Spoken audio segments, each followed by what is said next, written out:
Welcome to Leading with Curiosity. Command and control leadership is dead. We interview leaders, entrepreneurs, and executive coaches challenging old paradigms and fostering cutting-edge leadership. Here's your host, certified executive coach, Nate Leslie.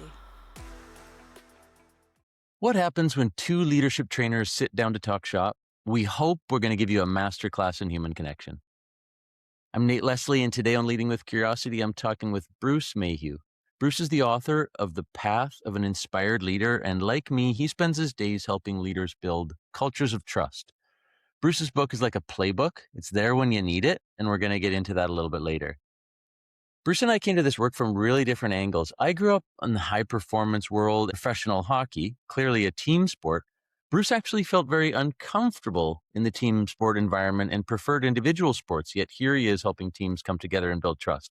So there's your teaser. We're going to talk a little bit more about how two guys with such different approaches can come to similar work. Today, we're going to compare some notes on how to help teams support each other, why curiosity is often the missing ingredient in some of the most difficult workplace conversations, and explore some key messages in his book and how to use it, like that playbook that I mentioned, like positive accountability, shared vision, transparency. Bruce, here we are. Welcome to Leading with Curiosity. Hey, it's great to be here. It's like I've been here before almost. This is kind of round two for Bruce and I with a few technical issues in round one, dress rehearsal, and things are always better the second time around. So this is going to be great. Thanks for being back. Oh, it's great. You often say that performance comes from respect and trust, that performance comes from that foundation of trust. In your work lately, what's the number one thing that you feel like is getting in the way of building that trust? I would say transparency is a big problem. If there's not enough of it, that can really degrade or eliminate trust really, really quickly. Trust takes a long time to build and a very short time to destroy or to ruin. And what I found, even with brand new relationships, if the people involved can feel that their leader is being transparent about what their goals are and what the reality of their workspace is or whatever might be going on, that builds a foundation. They don't have to worry about what the boss isn't saying. That idea of transparency is huge for me. Trust can take a long time to build and can be eroded very quickly. Sharing the goals, sharing the objectives, and also that current reality. Sometimes I think bosses hold back and keep too much in where that transparency on the current reality can really help, right? Yeah, absolutely. Like there's always going to be, and let me simplify it, and I don't mean to minimize it, but there's always going to be good and bad in a workspace, right? Like there's an opportunity with a new client, or there's a problem with the software, or there might be a downturn in the economy, right? So there's always going to be a sunny side and an evening side to the world. If all you ever do is talk about the sunshine days, people know that there's something going on. Like they know it in their work. They can sense it, even if they're not directly involved. If you're honest about it, and saying, hey, we just lost a big client, but we're going to be okay. We're going to have to tighten our belts, be really careful with what we do in the next 6 months, but we're going to be okay. It's not going to be sunshine and roses. We might have to cancel the pizza party every Friday, but we're going to be okay, right? Yeah.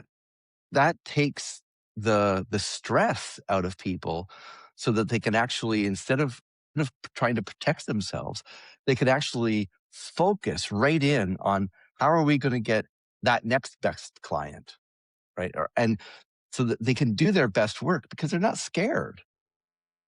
That's really interesting. I found myself in what you just shared. I prefer to be an optimist. I prefer to look at what is good, believe in positive psychology, focusing on the good things. And if the software is not doing what it's supposed to, just acknowledging what isn't working is really powerful, especially to someone who's maybe more realist. So we think about different personalities here at play. Like, don't sugarcoat that things are awesome because they're not. Yeah, absolutely. And you don't have to dwell on the negative, but just Yeah. But say, hey, acknowledge it, right? yeah, yeah, absolutely. There's something going on here. We're going to keep an eye on that. We're going to Yeah. work hard to minimize it, to get over it. But let's just realize that that's there. It's just part of that transparency component that just Yeah. lets people be their best instead of worrying about putting up their armor or protecting themselves, or maybe I have to go find another job, right? Yeah. You've used the word transparency here as this theme, and you and I have also talked a lot about authenticity. That armor, the boss, the manager, the owner often thinks they need to pretend to be someone they're not. Make that connection Mhm. between the armor and that lack of authenticity that might create. Sure. A sense of armor, in some cases is good, but if people sense that you're putting on an image, but that you're not being authentic, that again gets into that transparency component. And they wonder, that Bruce doesn't really seem to be comfortable in what he's saying, or, his words are different than his actions, or something going on. What's going on? Right? Yeah. What do I have to worry about? So that is really an important aspect. That authenticity is really Yeah. important, and more so today than it was 20 years ago, even. That leader has to be able to say, I don't know everything, but I know where we're going. And I know that us as a team, we can get there. But And I know where we're going. yeah, and that aspect of it is really important. I keep going every once in a while back to the idea of the leader being the captain of a ship, right? Yeah. They're up there. They know what the goals are. They know where the icebergs are. Sorry, Titanic people. They they have the radar. They know how much fuel is in the tank downstairs, but they're not down in the engine room. What they're doing is that they're setting the course and they're Yeah. making sure everybody knows what their contribution is. Man, I'm going to go back one sec. I'm going to hang on to that, but I know where we're going statement about vision and the captain of the ship in the engine room. I'm going to come back to that. Yeah. First, I don't want to glaze over the fact that you said some amount of armor is okay. Brene Brown talks about vulnerability all the time. Mhm. It's not that necessarily everything's on the table. There are some things that we can protect our team and our organization from. There are guardrails around that transparency. However, there's more Mhm. room to play. Would you agree with that? Oh, yeah, yeah, absolutely. And that's goes professionally at work, but it's also personally, right? That we have to be able to accept that a little armor is okay. I have to be true to myself. And if my natural tendency is to not talk about my family and all the rest of that stuff, that's okay. My coworker might be, all out on the table. Yeah. Um, but I might be an introvert and they might be an extrovert, and we have to be Yeah. able to accept that. Yeah. And then there's that professional side where, you know, the boss, the leader needs to be transparent about everything that's going on, but at the same time, they don't have like it's not appropriate to share absolutely everything. Yeah. Yeah. Okay, back to this quote. I love this. I don't need to know everything, but I know where we're going. That feels like you'd be a liberating manager or leader if I worked for you, right? Where some Mhm. people get in the trap thinking they need to know everything, and that's the whole world of micromanaging. So that captain of the ship, understanding where we're going, that's vision, right? Mm. So let's jump into vision because I know that's really important in your work too. Some Yep. leaders think that's existential. Why are we talking about vision? Let's just do our job. Talk a little bit more about the importance of a leader simply knowing where we're headed. Sure. And the vision provides that foundation and values. For me, vision and values are really a big part of the work that I do Yeah. Okay. and the dialogue that I share with clients and within the book. But vision gives me a comfort to know why my work is important. If I know where we're going and what we're trying to accomplish, I can see how what I do today, what I do this week adds to that solution, that vision. I'm supporting the vision by doing this work, whether it's developing software or a marketing campaign or working frontline with the customer service desk. If I know what that vision, it anchors what I do.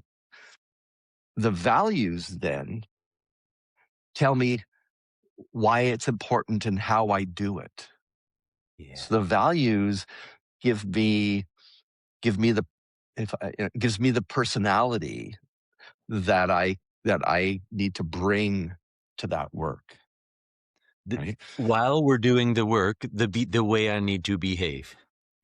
Absolutely. Which goes back to my introvert extrovert comment a minute ago. If we know what our values are, even though I'm an introvert, I know this is how we as a team are supposed to behave, act, how I can trust you and how you can trust me. Let's take a couple of my businesses, for example. One, Yeah. that we lead with curiosity, and Mhm. two, that we're in service to other people. So if you Mhm. knew that about my team and you came to join us, how might those two things influence you, Bruce? That we lead with curiosity and that we are in service to others. I love the lead with curiosity component. It allows me to say, I don't know. And Nice. it allows me to not freak out when somebody else says, I don't know. Right. So that lead with curiosity says, I don't have to know everything. Good. And that we can move forward and be strategic, be careful from time to time, Yeah. but that we know that tomorrow isn't going to be exactly the same as today. Nice. Nice. So that folds into change management, where I don't have to be scared of change Yeah. because Yeah. I know that our culture is lead with curiosity. Yeah. Great. Let's do So the second one. So in service to others. What in does that mean service to to you? others, in service to others, I don't know how you'll feel about this one, but I think in service to others starts with me being in service to me. I Okay. have to make sure that I am comfortable and I'm not giving too much to somebody else. In my world, I do a lot of time management work, right? Okay. So in service to others, I see people getting into trouble because it's like, oh, hey, Bruce needs some help. I'm going to drop my stuff and go help Bruce. Mm-hmm. Meanwhile, my priorities are now taking a risk, right? So what do I do with that? Do I miss a deadline? Do I have to work till midnight? Do I have to tell my family that I'm not going to the cottage this weekend? So we have to be really careful with that in service to others part, that I Mm-hmm. still have to make sure that I'm managing my priorities. But it also says that I need to also look out for my neighbor. And I do need to be there for them when they need me. Yeah. Right. Good. So for me with time management, I always believe that we should have a couple hours, like 1 or 2 hours a day that are not structured. That allows me to say, hey, Mm, I know you need some help, Nate. I'm really busy with this report that I have to get done by the end of the day or by noon. Can I help you at 2 o'clock? Is that okay? Or if you really need me right now, I'm able to say, hey, don't worry. I can take this report and put it to 2 o'clock. Nate, how can I help you now? that's so interesting. I'm thinking of two clients right now. One's a boss and one's a direct report, and one's calendar, the boss, their calendar is so packed that their direct reports can't find time to connect with them. The other one might be a little low on details, but his calendar is so wide open. He's there when his team needs him. And so if my calendar is too full that I am unavailable, that's an example of not living that value the way you just described it to my neighbors or Hmm. to my team, right? Right, right, right. Yep, Yeah. yep, Yeah. yeah. And what's happening right now between you and I is that we're interpreting that value and now we're able to have a conversation about it. And for me to reinforce, absolutely. Bruce, if you can't take care of yourself, you can't take care of anyone else. Hmm. And to me, that value of service to others is my joy comes from seeing my team and my clients be successful. That's Hmm. where my joy is driven, not my own bottom line, et cetera. Yeah. So Yeah. now we're Yeah. more clear on where we stand, and we can live within that in a slightly different way, but we would create that foundation. Absolutely. Yeah. I totally agree. What I love about that, Nate, is that we're having a conversation about it. Yeah. So I can hear your perspective on that reality, and you can hear my perspective on that Yeah. reality. So Yeah. I don't have to think that you're, you know, being mean when you say, yeah, Bruce, I'd love to help you, but can I do it at 2 o'clock? Yeah. I can understand that what you do, Yeah. what you're doing and why you're doing it. And it makes perfect sense to me. And this took maybe 6 minutes. We're almost near strangers. You and I have spent a few hours together, and if we were working together, we'd already start working better tomorrow. We're both clear. Mhm. Yeah. We're going to take care of ourselves. I have 3 rocks up here. The first one is myself. First one Yeah. represents taking care of myself, and that's what you just said. So Bruce and I both know our own personal lives are important to one another, and then we can help our neighbor, our Yeah. team, our boss, our direct reports better. Yeah. I Yeah. love it. Yeah. I know that you wanted to write The Path of an Inspired Leader Mm, for 10 years. You knew it was the book you wanted to write. Tell me a right. little bit about how you knew and what was burning inside you for 10 years before you finally wrote it. I'm a big reader. My library has so many books on leadership, on time management, on generational differences, on difficult conversations. Like I, I, I honestly want to absorb all of it. So it's this huge curiosity that I've had for many, many, many, many, many, many years. Early in my career, I worked at Scotiabank, and for a good part of that, I was a manager, and I had people that reported into me. I certainly always had people that I worked with. So even when I wasn't an official leader, I had people that I supported and that supported me. Mhm. Um, and I was always really curious about the relationships that happen and how we work together around different situations, whether it was change management, whether it was hiring someone, whether it was onboarding. I mean, there's all kinds of components of that management that I took really seriously and I wanted to get better at. And so I read and I read and I read. And and that informed the work that I do now. And so for the last 20 years, I've been doing this. I've been teaching leadership and other communication skills. What I realized was that nowadays, especially, that we don't have time like I had time or Mm, interest like I had interest to read 200 books or 300 books and to synthesize them into how would I approach, adopting a values definition for my team, right? So what I wanted to do with the book was create a book that contained all of that. So wow. S so, yeah. So every chapter is a topic that a leader might experience. The first couple chapters are all about establishing trust and building a sense of loyalty and open communication and vulnerability. And then it gets into how do you have a difficult conversation that is respectful? Nice.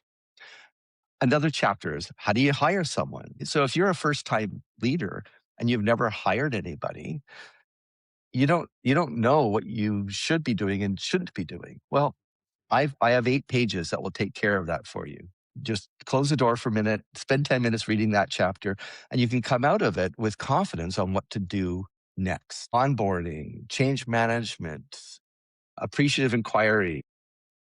If a boss or even an employee for that matter finds themselves in this situation, just take 10 Where's the minutes, check? read this chapter, and you'll have the confidence to be able to have a conversation about it and to know what you should be doing and how to do it pretty well. Mentioned in the intro, it's like a playbook. It's a handbook. It's Mm, there when you need it. Okay, I'm yeah. hiring someone. We haven't had much turnover lately. I haven't hired anyone in a while. I don't need to be the expert in hiring, Yeah. but I need a couple of key things to think about that are going to keep me sharp in that moment. And it's Such a useful tool. Talk a little bit about appreciative inquiry. In my coaching training, that's when that phrase first came into mind, and I feel like it's changed my life. So I can't ignore that you just mentioned that. Oh, totally. I can remember, honestly, I can remember when I first heard that. I was at a conference and a speaker brought that topic up. It's like I fell off the chair. It's like, wow. Um, so appreciative inquiry is all about taking a look at a situation that might not be the best situation. It might be a problem that just happened. It might be a software glitch that just happened. It might be somebody just quit, right? Whatever there's a negative.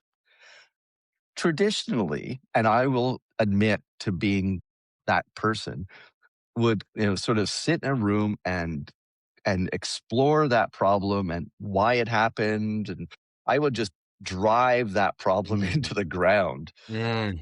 And it might be an hour conversation, and we would leave that room and we would all feel demoralized, and like the air's been let out of our tires, and we don't really have a plan on what we should do next, but man, we know what the problem was.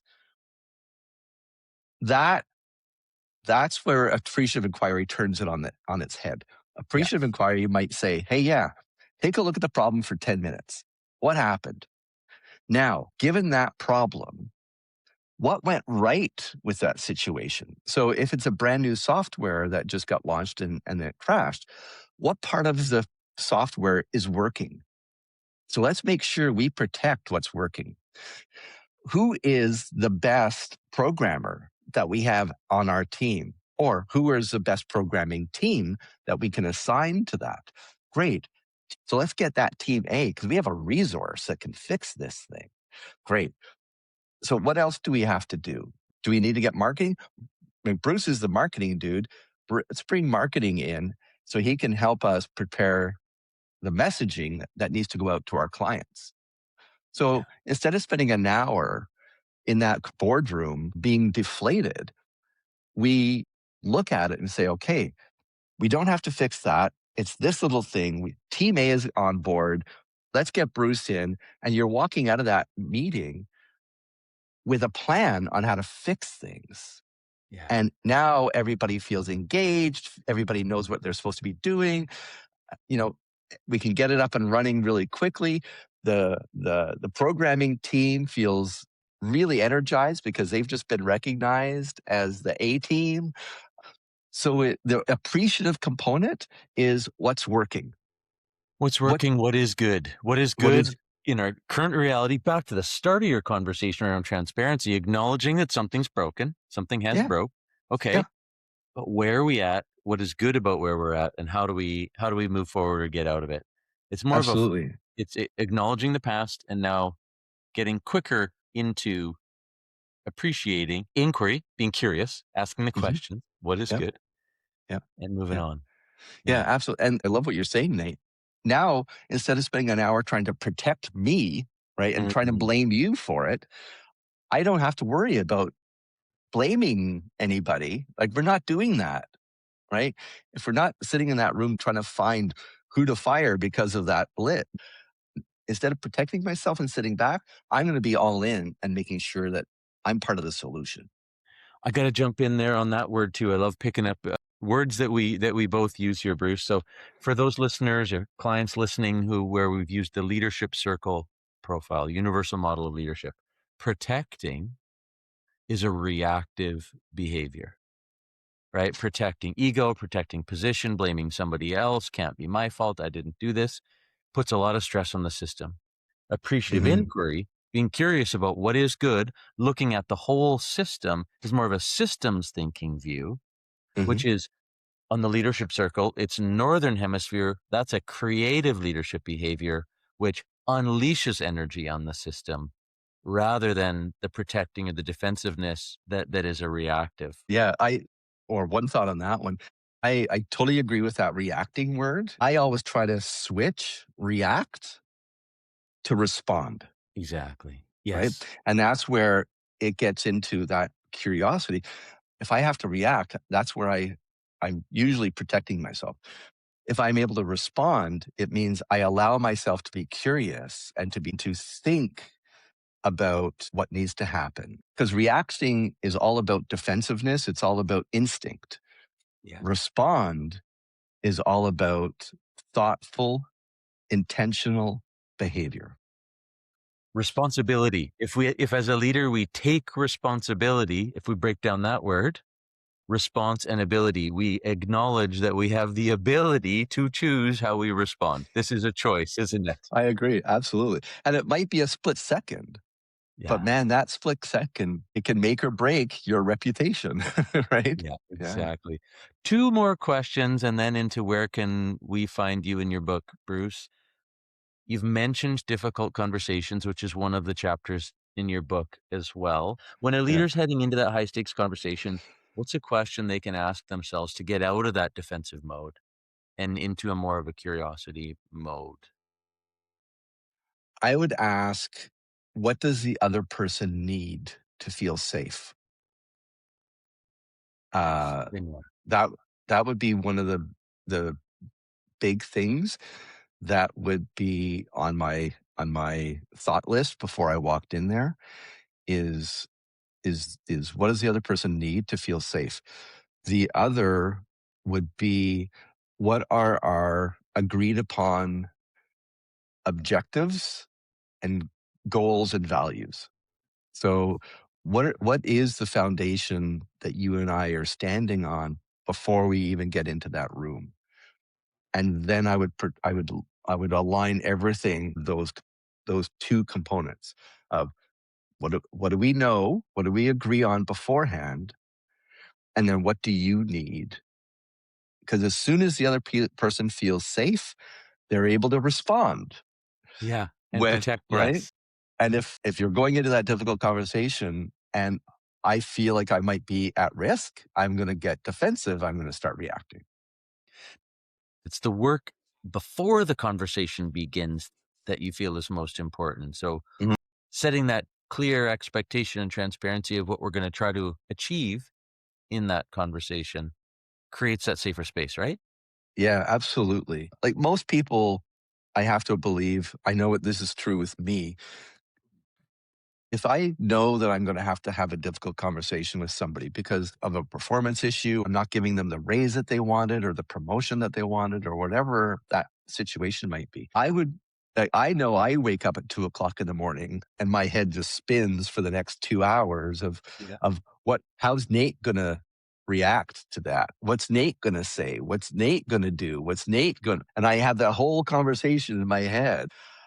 But if I can take that offline and instead say, what does Nate need? And how do I prepare?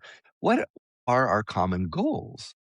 And really fit that conversation into both a practical, a technical situation, policy perhaps even, about, I'm sorry, there were 3 people that applied for the job and only one person could get it.